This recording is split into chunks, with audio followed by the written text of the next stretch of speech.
అనిల్ గారు, ఇప్పుడు ఈ సుబ్రహ్మణ్యంతో పాటు మరో నిందితులను కూడా ఇంకొక నాలుగు రోజుల పాటు కస్టడీకి ఇచ్చారని చెప్పేసి తెలుస్తోంది. ఇంకా కొత్త విషయాలు కూడా వెలుగులోకి వచ్చే అవకాశం ఉంది. ఈయన అయితే చాలా క్లియర్గా ఎక్స్ప్లెయిన్ చేశారు. 2021 ఆరు 22 అనుకుంటా, 22 మేలోనే వైవి సుబ్బారెడ్డి గారికి కలవడం జరిగింది. అప్పుడు సప్లై చేస్తున్నటువంటి డైరీలు వైష్ణవి, భోలేబాబా, ప్రీమియర్, వీటి నుంచి వచ్చినటువంటి నెయ్యి నమూనాలని మైసూరులోని ల్యాబ్కి పంపించాలంటే పంపించాము. లేట్గా వచ్చిన రిపోర్ట్స్ 2-3 నెలలు పట్టింది. ఈ లోపలనే నెయ్యిని వాడేయటం జరిగింది. తీరా వచ్చిన తర్వాత ల్యాబ్ నుంచి వచ్చిన రిపోర్ట్ ఏమని తెలిసిందా అంటే బీటా సెటోస్టెరాల్ పాజిటివ్గా తేలింది. అంటే దాని అర్థం వాళ్ళు చెప్పిన భాష్యం ఏంటంటే ల్యాబ్ వాళ్ళు దీంట్లో వెజిటబుల్ ఆయిల్ ఉంది అని చెప్పేసి. సో కల్తీ జరిగిన విషయం, దేనివల్ల కల్తీ జరిగిందని తర్వాత విషయం, కల్తీ అయితే జరిగింది కాబట్టి అప్పటికే వాడేశాము. నివేదికలో మాత్రం దీన్ని పొందుపరచవద్దని చెప్పేసి అక్కడ డైరీ ఎక్స్పర్ట్గా ఉన్నటువంటి సురేంద్రనాథ్ని ఈ సుబ్రహ్మణ్యమే పలుమార్లు రిక్వెస్ట్ చేసినట్లుగా వాళ్ళిద్దరి యొక్క రిమాండ్ రిపోర్ట్లో చెప్తున్నారు. మరి సురేంద్రనాథ్ ఏమో అలా చెప్పాడంట, కానీ సుబ్రహ్మణ్యం ఏమో దాన్ని కన్ఫెస్ చేయలేదంట. ఇలా రకరకాలుగా వినపడుతుంది. ఓవరాల్గా వీళ్ళు తేల్చింది ఏంటయ్యా అంటే ఖచ్చితంగా కల్తీ అయితే కల్తీనయ్యేది, అది వైవి సుబ్బారెడ్డి గారికి తెలిసే జరిగింది అనేది వాళ్ళు చెప్తున్నటువంటి వాదన. సార్, మరి వీటితోనే లీగల్గా వైవి సుబ్బారెడ్డి గారిని వెజిటబుల్ ఆయిల్ కలిసినంత మాత్రాన దీన్ని సీరియస్గా తీసుకొని, అంటే నేను లేమని అడుగుతున్నాను, అరెస్ట్ దాకా వెళతారా? సార్ మీ ఆడియో మీట్లో మొన్న మాజీ ముఖ్యమంత్రి YS Jaganmohan Reddy press conference లో ఈ కల్తీ నెయ్యికి సంబంధించినటువంటి అంశాలను కూడా చెప్పారు. చాలా వివరంగా అందరూ నమ్మేటువంటి విధంగా ఆయన చెప్పినటువంటి మాటలు. అక్కడ ఒక బెస్ట్ ప్రాక్టీస్ ఉంటుంది. ఏదైనా సరే కల్తీకి సంబంధించినటువంటిది నెయ్యికి వస్తే వాటిని తిప్పి పంపుతాము. అక్కడ టెస్టులు చేసిన తర్వాత ఎట్టి పరిస్థితుల్లో దాన్ని వినియోగించము. ఇలాగా తెలుగుదేశం ప్రభుత్వంలో 15 సార్లు తిప్పి పంపడం జరిగింది. వైఎస్ఆర్ కాంగ్రెస్ పార్టీ ప్రభుత్వంలో 18 సార్లు తిప్పి పంపడం జరిగింది. ఎక్కడా కూడా కల్తీ నెయ్యి వాడినటువంటి పరిస్థితులు లేవు అని ఆయన బాగా నమ్మేటువంటి విధంగా చెప్పారు. ఇప్పుడు దీన్ని బట్టి మనకు అర్థమవుతున్నటువంటి అంశం ఏంటి? మీరు అంటే 3 ఏళ్ల క్రితమే, అంటే ఏదైతే వైవి సుబ్బారెడ్డి ఆయన చైర్మన్ గా ఉన్న సమయంలో కల్తీ నెయ్యికి సంబంధించినటువంటి అంశము అవి ఆ విధమైనటువంటి వస్తే వాటిని వీళ్ళకి అనుమానం వచ్చింది. అనుమానం వచ్చినటువంటి నేపథ్యంలో వాటిని తిప్పి పంపాలి. వాస్తవంగా అయితే తిప్పి పంపకుండా ఏం చేశారు, వాటి నమూనాలు మాత్రం టెస్టులకు పంపించి ఆ టెస్ట్ రిపోర్ట్ల వరకు వచ్చేంత వరకు వెయిట్ చేశారంటే వెయిట్ చేయలేదు. వెయిట్ చేయకుండా వాటిని వినియోగించారు.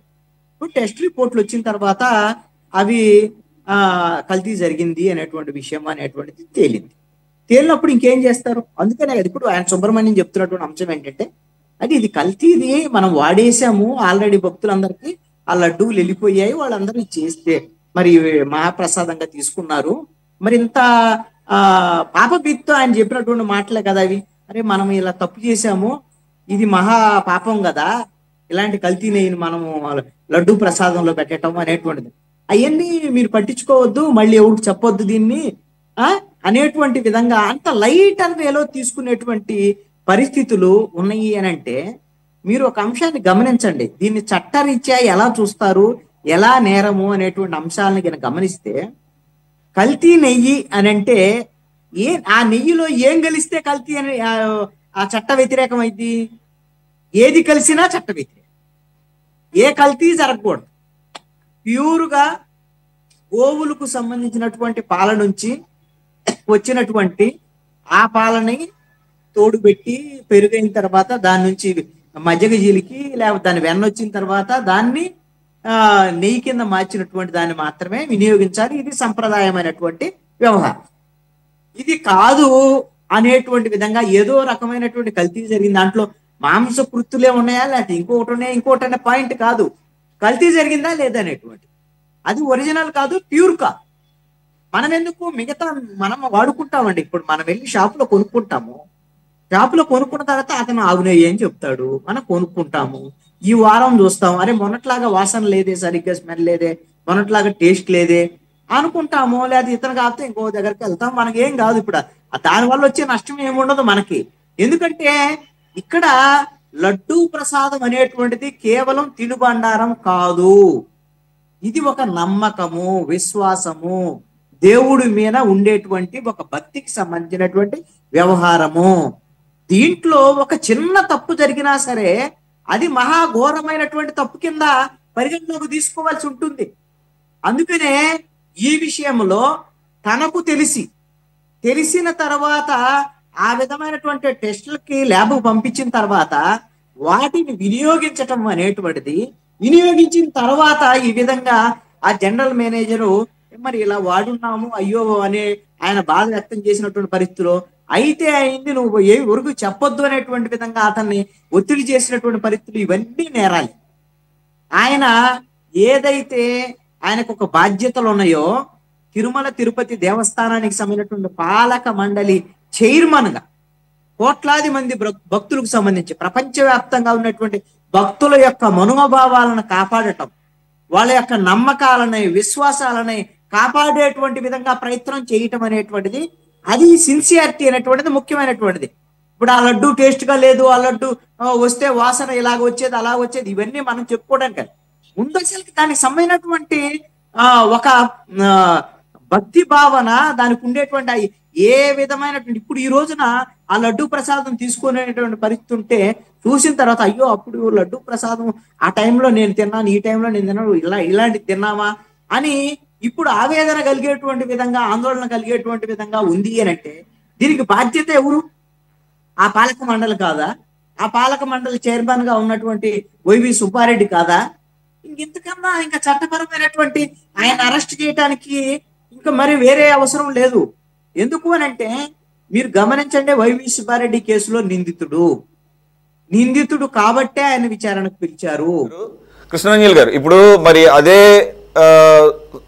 విషయానికి సంబంధించి జగన్మోహన్ రెడ్డి గారు అంటే మీ అనాలిసిస్ అప్పన్న విషయంలో ఈ రకంగా విఎంఆర్కి పిఏ, ఆ విఎంఆర్ కూడా అప్పుడు ఆ పార్టీలోనే ఉన్నారు.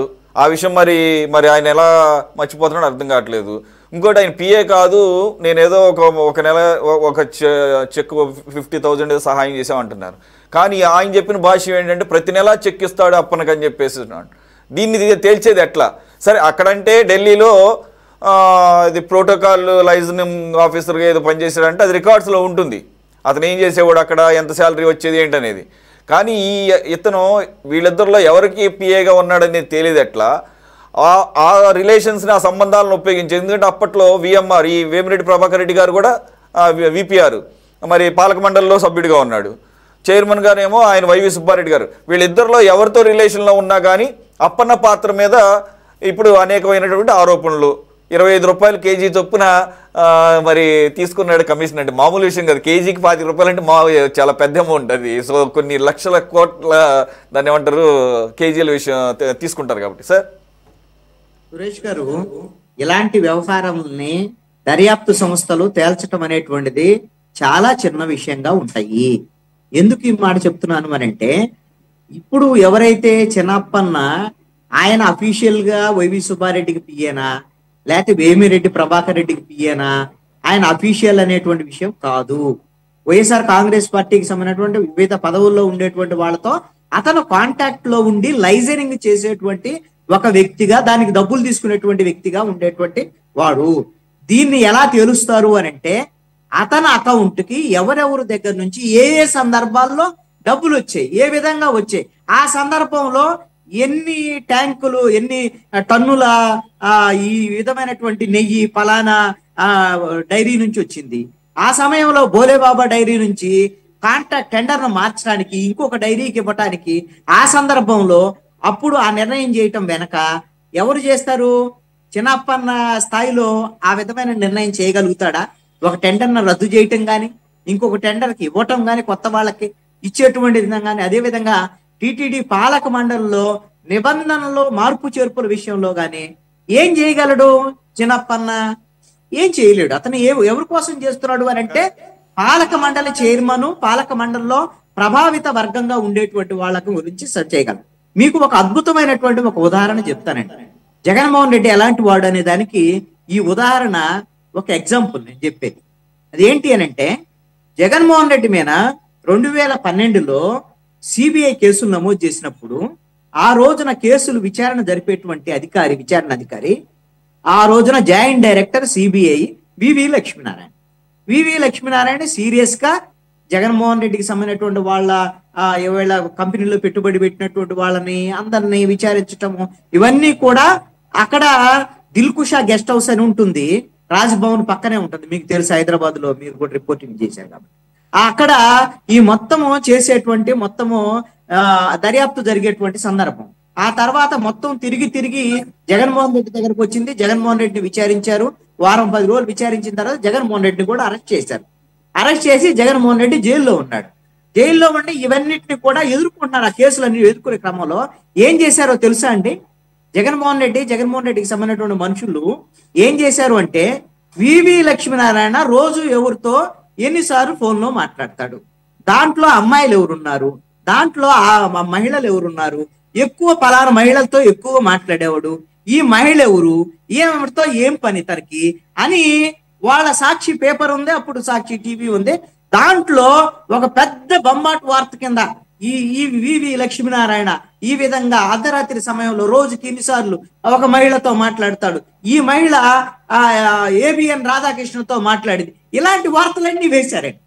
ఇవన్నీ ఎందుకు వేశారా? దీనివల్ల సాధించేది ఏంటంటే, ఇప్పుడు ఆవిడ ఇదేమి ఇల్లీగల్ ఎఫ్ఐఆర్ కాదు, ఇంకోటి కాదు, ఏమీ తేల్చలేదు, వీళ్ళేం తేల్చలేకపోయారు. ఏంటి అని అంటే, ఆవిడ వాళ్ళిద్దరు క్లాస్మేట్స్, చదువుకున్న వాళ్ళు, వాళ్ళిద్దరు మంచి స్నేహితులు, మామూలుగా మాట్లాడుకుంటారు. వీళ్ళు ఎందుకు ఈ అంశాన్ని బయటకు తీసుకొచ్చారు, ఎందుకు బయట పెట్టారు, మీడియాలో అల్లరి చేశారు అని అంటే, వాళ్ళ మీద దర్యాప్తు చేసేటువంటి ఒక దర్యాప్తు అధికారిని అనైతికమైనటువంటి వ్యక్తి అనేటువంటి అన్పాపులర్ చేయటం ఒకటి, డైవర్ట్ చేయటం, ఇతనికేదో ఒక టార్గెట్ ఉంది, కావాలని జగన్మోహన్ రెడ్డి మీద కేసులు పెడుతున్నాడు అనేటువంటి విధంగా ఒక అధికారిని బ్లేమ్ చేయటం ద్వారాగా వీళ్ళు ఆ విధంగా తాత్కాలికంగా కొంత లబ్ధి పొందాలనేటువంటి ప్రయత్నాలు ఆ రోజున. అందుకని నేను ఆ రోజున అక్కడ ఉన్నాను కాబట్టి పర్ఫెక్ట్ ఎగ్జాంపుల్ చెప్తాను. ఇప్పుడు జగన్మోహన్ రెడ్డి ఇచ్చినటువంటి వేమిరెడ్డి ప్రభాకర్ రెడ్డి యొక్క ఎగ్జాంపుల్ కూడా అలాంటిదే. నేను ఒకటి అడుగుతాను, వేమిరెడ్డి ప్రభాకర్ రెడ్డి కూడా దీంట్లో ఉన్నాడు, ఈ కుంభకోణంలో ఉన్నాడు, వైవి సుబ్బారెడ్డి మాత్రమే కాదు అని జగన్మోహన్ రెడ్డి చెప్పదలుచుకున్నాడా? చెప్పొచ్చు, చెప్తే ఎవరికి అభ్యంతరం లేదు, ఆయన కూడా ఫేస్ చేస్తాడు. ఆయన తెలుగుదేశం అయితే ఏమైంది, తెలుగుదేశం ఎంపీ అయితే ఏమైంది, ఎవరైతే ఏమైంది, అది వాళ్ళు ఫేస్ చేస్తారు. ఇప్పుడు జగన్మోహన్ రెడ్డికి ఎందుకు మాట? ఎవరు అప్పన్నకి 50,000 ఇస్తేనో, 1,00,000 రూపాయలు ఇస్తేనో ఈ మొత్తం కుంభకోణాన్ని అప్పన్న వేమిరెడ్డి ప్రభాకర్ రెడ్డి కోసం చేయడు కదా. ఎవరి కోసం చేస్తాడు, ఎవరితో కాంటాక్ట్ లో ఉన్నాడు, ఎవరు దీన్ని ప్రభావితం చేయగలరు, ఎవరు టెండర్లు రద్దు చేయగలరు, ఎవరు కొత్త వాళ్ళకి టెండర్ ఇవ్వగలరు, ఇవన్నీ స్థాయి ఎవరి దగ్గర అధికారం ఉంది అనేటువంటిది ఇక్కడ దర్యాప్తులో కీలకమైనటువంటిది. ఆల్రెడీ నిండా మునిగిపోయినటువంటి దశలో వైవి సుబ్బారెడ్డి ఉన్నాడు ఈ కేసులో. ఈ కేసులో అరెస్టు ఖాయము. ఇంకా ఎవరైనా ముఖ్యమైనటువంటి వైసీపీ నేతలు కూడా ఇంకా అరెస్ట్ అయ్యేదానికి కూడా అవకాశాలు ఉండొచ్చు.